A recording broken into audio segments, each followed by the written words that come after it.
Today we take it for granted that there are countless galaxies in the universe, but for most of human history we assumed that the Earth was at the centre of the universe and what we could see in the night sky was all there is. In fact, less than 100 years ago, people still thought that the Milky Way was the only galaxy. Like most scientific knowledge, galaxies originally started off as a hypothesis made by theorists. In 1734, Emanuel Swedenborg wrote in his third part of his Principia, "The common axis of the sphere, or starry heavens, seems to be the galaxy, where we perceive the greatest number of stars. There may be innumerable spheres of this kind, or starry heavens in the infinite universe." And a short while later, Thomas Wright independently came up with the same hypothesis in his 1764 work, An Original Theory or a New Hypothesis of the Universe. Visible creation is supposed to be full of sidereal systems and planetary worlds. So on, in a like similar manner, the endless immensity is an unlimited plenum of creations, not unlike the known universe.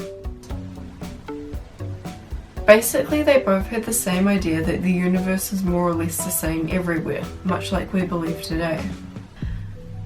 The first to attempt to prove that there were extragalactic objects was William Herschel. Starting in 1782, Herschel began to catalogue different nebulae in the night sky. Herschel's goal was to attempt to prove that there were nebulae outside of the Milky Way by analysing the surface brightness fluctuation, or how bumpy the edge of the nebulae were when viewed through a telescope. Like many others at the time, Herschel believed that nebulae weren't actually gaseous, but were made up of stars, some of which were too far away to be seen, thus creating a foggy effect, similar to how you can't see the individual stars that make up the Milky Way when you look at the night sky. Herschel's research came to an end on November 13, 1790, when he discovered NGC 1514, or the Crystal Ball Nebula.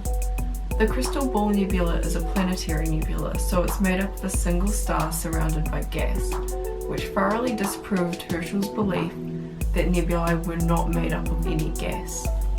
Since he had disproven this, he could no longer use this method to prove whether or not a nebula was within the Milky Way. The next big step in classifying galaxies came in 1845, when William Parsons became the first person to see the spiral arms of a galaxy, while he was observing M51, the Whirlpool Galaxy. Much like Herschel before him, Parsons believed that nebulae were made up only of stars, so was pleased to announce that he was also able to break up some of the arms of these galaxies into their constituent stars. However, this was not sufficient proof that these objects existed outside of the Milky Way, so instead spiral arm galaxies became known as a new classification of nebulae, spiral nebulae. The next person to make a big breakthrough in the classification of galaxies was William Huggins in 1864. And no, I don't know why there were so many Williams studying galaxies at this point in history. But anyway, Huggins was performing spectroscopy on various nebulae when he made an interesting discovery about the Andromeda Galaxy. The Andromeda Galaxy had a continuous spectrum of colour emission with only a few dips in it. Now this is very unusual for a nebula. This is actually the kind of results you would expect if you performed a spectroscope on a star. This led Huggins to classify nebulae into two groups, gaseous and stellar aggregate, the second group being the one that all spiral nebulae fell under. Now at this point galaxies were obviously still considered a type of nebulae, but the argument between those who thought they were external galaxies and those who thought they were internal nebulae was about to get very heated, thanks to the work of two men, Herbert Curtis and George Willis Ritchie. They had taken a picture of a nova in the Andromeda Galaxy. This was the first time anyone had seen a nova occurring in any of what they called spiral nebulae. After discovering this, Curtis and Ritchie combed through all the records from both the Mount Wilson and Lick observatory and discovered numerous other novae occurring in spiral nebulae. After this, they continued taking images of the Andromeda Galaxy for the next 2 years, and during that time span they discovered 14 more novae. This led the two men to conclude that Andromeda must be an external galaxy, Due to the unprecedented number of novae occurring within such a small region of the sky, and due to the fact that on average, the novae occurring within Andromeda were 10 times dimmer than those occurring within other regions of the sky. This set off what came to be known as the Great Debate in 1920, primarily between Curtis and Harlow Shapley. Shapley believed that for Andromeda to be outside of the Milky Way galaxy, it would have to be 10 to the 8 light years away, which was an unprecedented number at that point in time.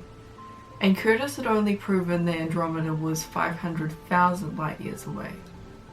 On top of this, Shapley was supported by Adrian van Manen, who in 1916 had taken measurements of various spirals and found that they were moving at a rate that, if they were galaxies, would exceed the speed of light.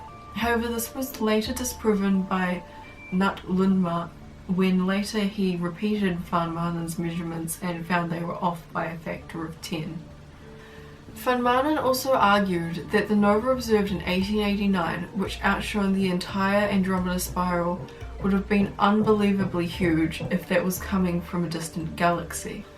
Curtis in turn argued for Andromeda being a galaxy since the dark lanes in it were reminiscent of the Milky Way's own dark clouds. The Great Debate of 1920 ended in a draw and was not resolved until 1925 due to the efforts of Edwin Hubble. Hubble increased the estimate for Andromeda's distance by measuring Cepheid variable stars, which change brightness along a regular 31-day cycle. He found the first Cepheid in Andromeda in 1923, and found subsequent Cepheids in both Andromeda and Triangulum. He measured Andromeda to be 930,000 light-years away, although this number was later doubled in the 50s when a second type of Cepheid was discovered, and that distance is very close to current approximations. More importantly, Hubble was able to show that the density of stars in the Triangulum galaxy was similar to that of the Milky Way, thus ending the debate and showing that all spiral galaxies were indeed separate objects from the Milky Way. If you guys want to read more about how galaxies were discovered, then you can find links to my references in the description below. Feel free to ask any questions in the comment, and I'll see you next week.